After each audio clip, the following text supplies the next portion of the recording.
Hello everyone and welcome back to TowerGate. It is TowerGate Day 323, Friday.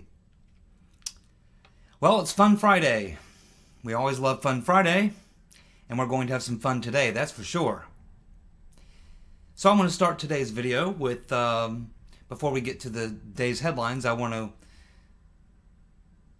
have a little fun first. What do you say? So I want to pose the question: does the government engage in deception? Has the U.S. government ever been found guilty of engaging in deception? Well, of course, the answer to both these questions is yes. Oh, and yes. There are many examples. I don't have time to go through them all, or even a bunch of them, but I'll go through one of my favorite examples of where the U.S. government engaged in massive deception, and they got caught, and it was quite embarrassing, and it had real implications for relations at that time between the United States and the Soviet Union. So let's take a walk down memory lane, because I realize a lot of people who watch my videos are young. And so some of these events that I talk about, Watergate and things like that, they weren't even born when these things happened. And the fact that I lived through them gives me a certain perspective, and hopefully I'm able to share that with individuals who were not around or didn't know that much about some of these things. So I like to, I'm a student of history, and I like to go back and take things that happened in past times and bring them up to date and compare them to things that are happening now. So right now we're going through this massive deception, and we all realize it. And we all realize that when the truth fully comes to the surface, there's going to be a lot of embarrassment, and likely a lot of heads are going to roll, including criminal prosecution, as I've stated on many occasions. So let's go back to the question of deception. I'm now going to give you an example where the government engaged in massive deception. Not just deception of foreign adversaries, but deception to the American people. And then they got caught. Let's review. Francis Gary Powers was an Air Force pilot who was recruited into the super secret U-2 spy program run by the CIA. In the late 50s and early 60s, we were doing a lot of U-2 spy plane flights over the Soviet Union. And we had an advantage over them at that point, because we had come up with this aircraft that could fly at 70, 80, I'm even told 90,000 feet, which was out of range, or believed to be out of range, of the Soviet surface-to-air missiles at that time. So we had been flying these U-2 spy planes over the Soviet Union for a couple of years. And the Soviets were, of course, aware of it. They just couldn't do much about it. Until May the 1st of 1960, May Day, when Francis Gary Powers, piloting his U-2 spy plane over the Soviet Union at 65,000 feet, was fired on by 14 missiles, surface-to-air missiles from the Soviet Union. The plane was hit, and upon feeling that bump and seeing the nose of the plane pitch downward, Gary Powers realized that the plane was going down, and he ejected. He safely ejected, and he landed on the ground and was captured immediately. The plane itself landed on the ground as well, almost completely intact. And so the plane, along with all of its very high-tech camera equipment, and the pilot were captured by the Soviet Union. So a few hours after this event happened, when Gary Powers didn't return back from his spy mission on time, the government got a little bit nervous, and they issued a press release, a public statement, where they said that an American plane was missing, and that it was a weather plane and that they did not know about the condition of the pilot or the plane or the whereabouts or anything like that at that time. They only released a statement right after he didn't return from his mission saying that that a weather plane had not reported and was missing. Now keep in mind, as soon as the Soviet Union captured Gary Powers and his plane and all that camera equipment, they said nothing. They went totally silent. So over a period of about 24 hours, the CIA and the government got very, very nervous. And keep in mind, Eisenhower was the president at this time. So they're very, very nervous because they've heard nothing from Gary Powers, no reports of any planes crashing anywhere, nothing like that. They had no information. They were completely in the dark, but they knew they had to come up with something. So at some point they decided, well, we can only assume at this point because we've heard nothing. Maybe his plane has crashed somewhere, no one's noticed it. He's probably dead. So the next thing they did was they issued a statement, and they said that they believed that that Powers had crashed and was likely dead. And then they stated it was likely because his oxygen supply, something went wrong with his oxygen supply, which caused him to fly off course and possibly crash the plane. And keep in mind, the Soviets still had not said a single word about the fact that they had captured Powers and his plane. Now, they went even further because the media was asking a lot of questions. So about 2 days after that, when they still had heard nothing, they're assuming certainly that Powers is dead and that they'll maybe never find the plane wreckage or anything. But they were getting asked a lot of questions, particularly because a lot of people thought, you know, I don't trust these guys. The CIA, the government, they've got to be lying, right? Does that sound familiar? So the press were asking a lot of questions, so they came up with another deception. What they did was they took a U-2 spy plane and they painted it up to make it look like a NASA plane or a Coast Guard plane. They put NASA decals all over it, and they invited the press, and they had it all roped off, and they invited all the press and said, see, this is the plane. It's a weather plane. It flies around and it takes measurements of the atmosphere and various things like that. It's a weather plane, and that's what's missing. So the Soviet Union let this go on for a few days, and they let Eisenhower and all his people go out there and make all these statements about weather planes and pilots missing and showing fake planes and painting them up to look like weather planes and NASA planes and things like that. And of course, people were still asking a lot of questions. And of course, the government still at that point, the Eisenhower administration, they still really didn't know exactly what did happen to Powers and his plane. But by this time, after a couple of days, they're just thinking, he's got to be dead, or we'd have heard from him by now. But a few days later, the Soviets came out and they dropped the bomb of truth. Khrushchev came out and said, yeah, well, let's tell you about that spy plane. We've got the plane. We've got the pilot.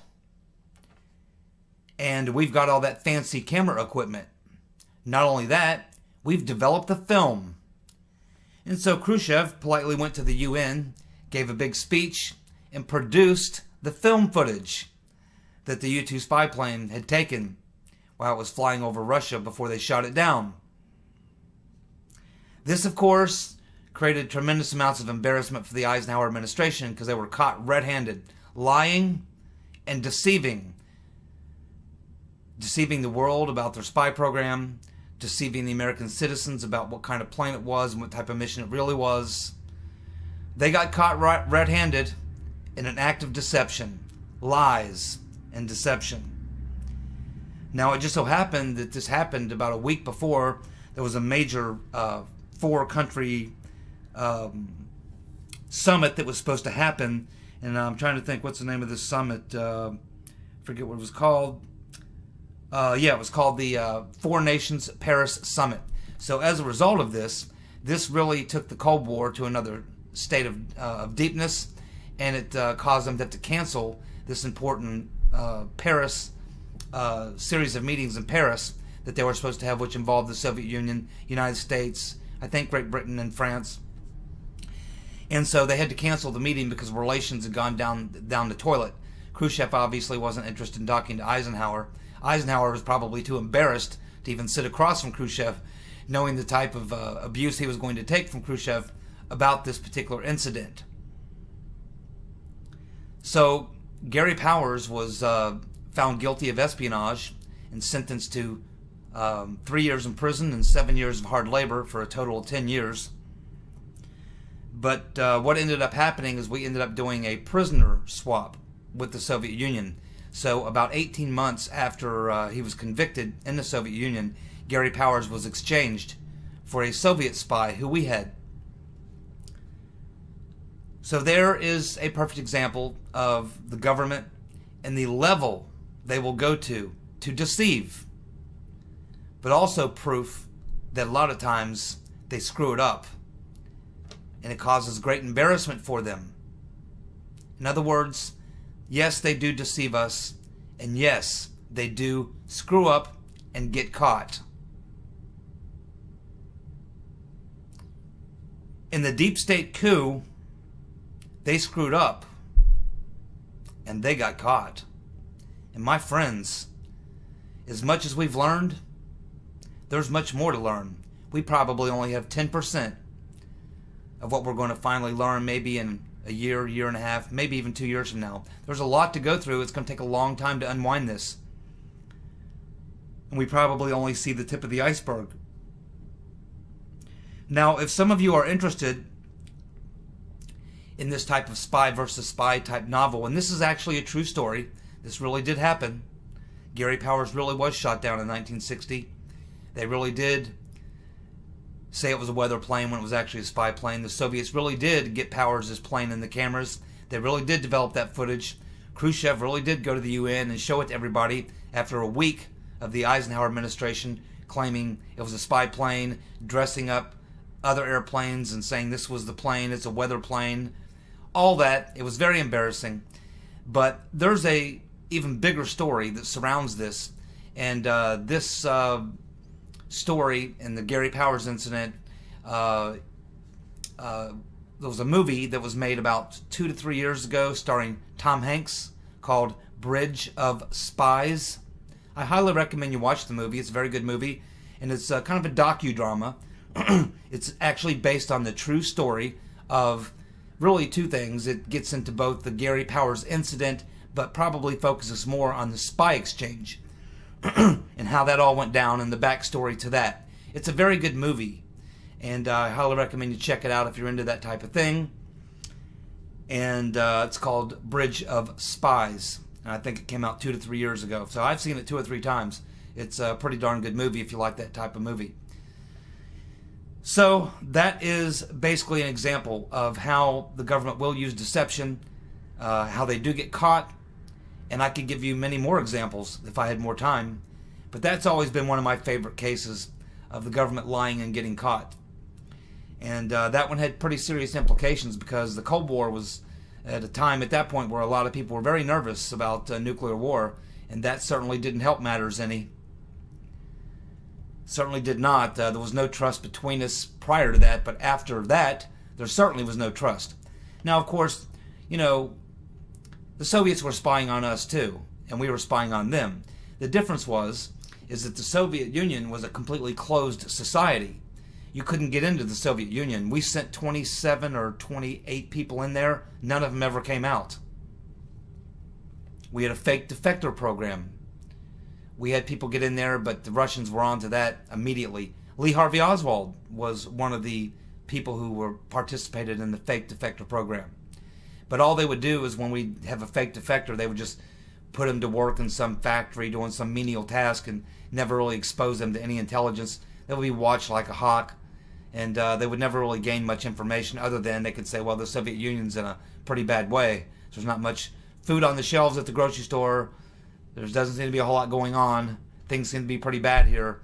But that's really all they could really do. They never really got access to military installations or anything like that.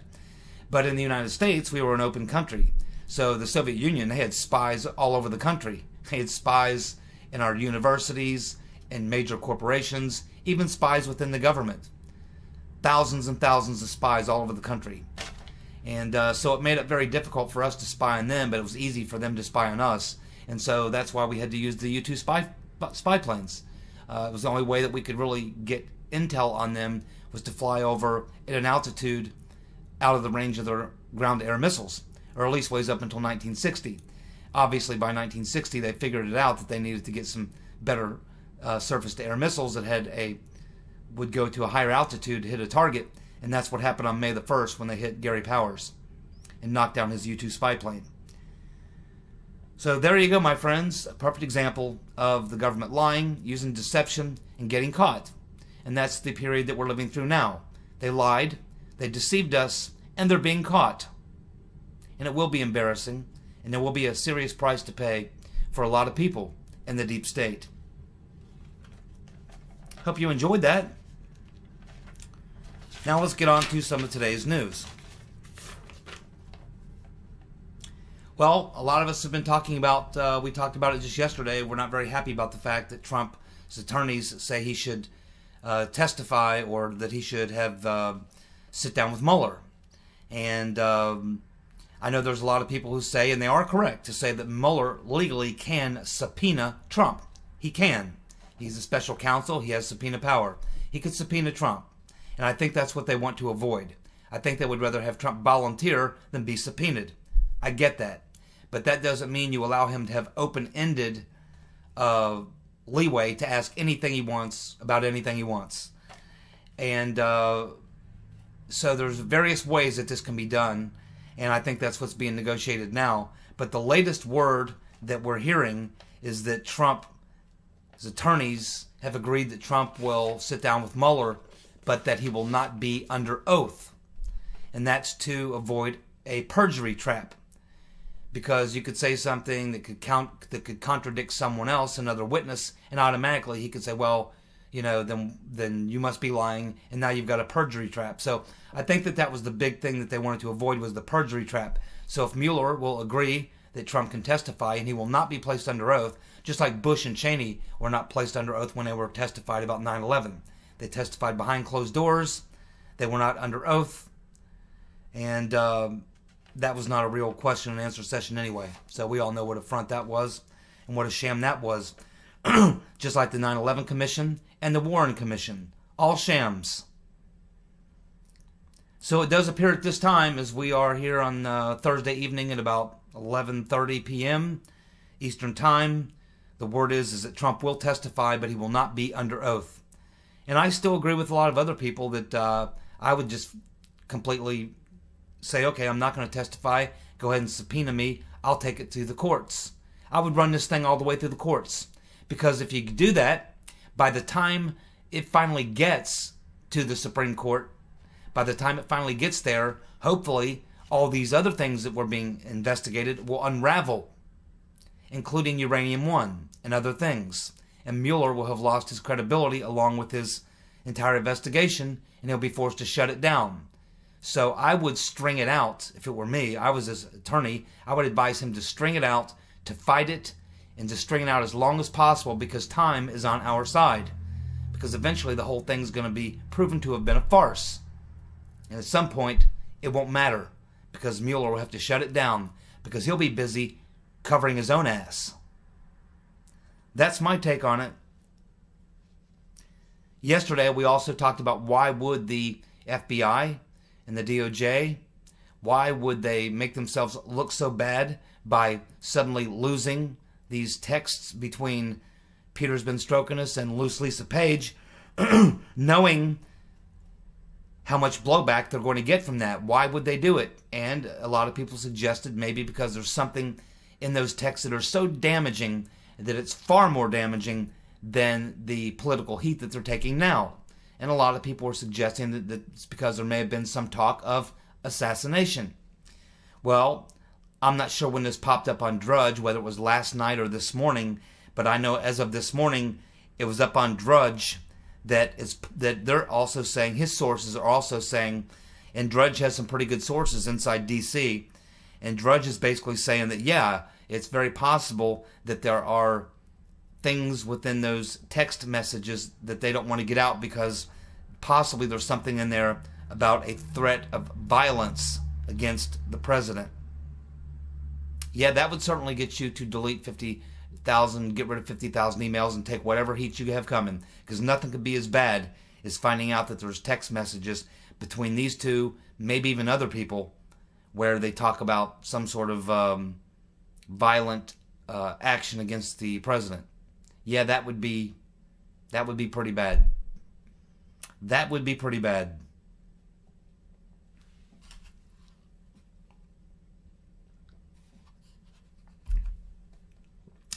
Inspector Michael Horrowitz, the custodian, has notified all three committees who have sent letters requesting to the DOJ and to the IG and to the FBI that they find those missing texts. They want them. They know they can get them. And now it appears that the first to respond is Inspector General Horowitz. Didn't take him long. And basically what he's saying is that we can get them. We'll get them. In fact, we may even have them. We're looking for them right now. When we get them, we'll send them over to you. So it looks like Horowitz is pretty confident that he's got those missing stroke and page text messages. And then as soon as he gets them and recovers them, he's going to send them right over to Nunez, Grassley, and the other chairman, Goodlatte, Bob Goodlatte. Those three are the three running the main investigations. They're also working together and working possibly coincidentally with the Inspector General, Mr. Horowitz, whose job is to defend the deep state. And if he has to serve up heads, including some pretty big heads, he'll certainly do it. They're not going to cover for Peter's been stroking us and Lisa Page and Bruce Orr and all these people and take down the deep state with them. They're going to preserve the deep state and let these people get thrown under the bus. And that's what the Inspector General is doing right now. He's putting together the list of people that are going to be on that bus when they push it over the cliff.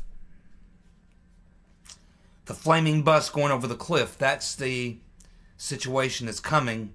And Mr. Horowitz is the guy who's going to be deciding who are going to be the people that are going to be on that bus when it goes over the flaming cliff, or the flaming bus going over the cliff. I doubt the cliff will be flaming, but the bus will be. So there we have it. Inspector Horowitz is basically telling the three committee members, yeah, we're gonna get those texts.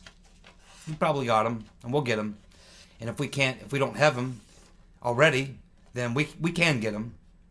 It's, something we can do. So he's saying no problem.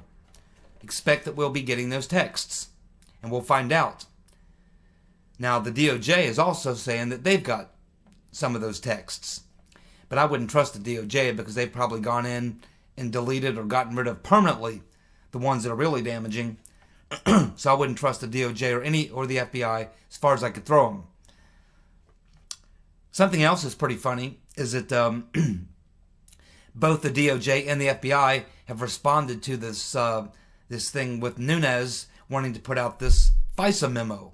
And they're now saying that they think that they should be able to have a look at it before Nunez puts out this FISA memo that we all want to see. The release the memo.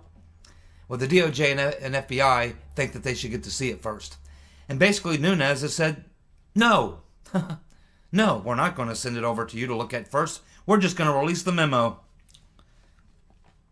And the reason he says is because everything that's in the memo, you already have. Most of it came from the FBI and the DOJ, or it came from intelligence that was sourced from the FBI, DOJ, or one of the other intelligence agencies. The bottom line is, Nunez is saying, our memo is based on the intelligence that you guys already have. I mean, you know what we have, because you've got it too.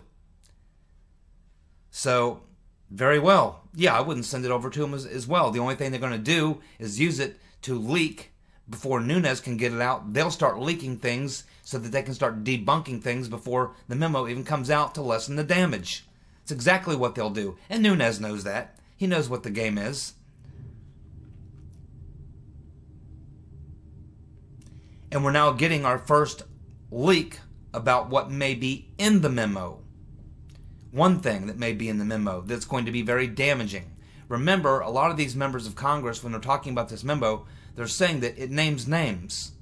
Well, we are getting a leak from somebody, and it is basically, they're saying that 3 of the names that are leaked, that are in this memo, that show that 3 of the characters that are definitely in play, that are part of this deep state coup in this memo, that we're going to be learning about as soon as they release the memo.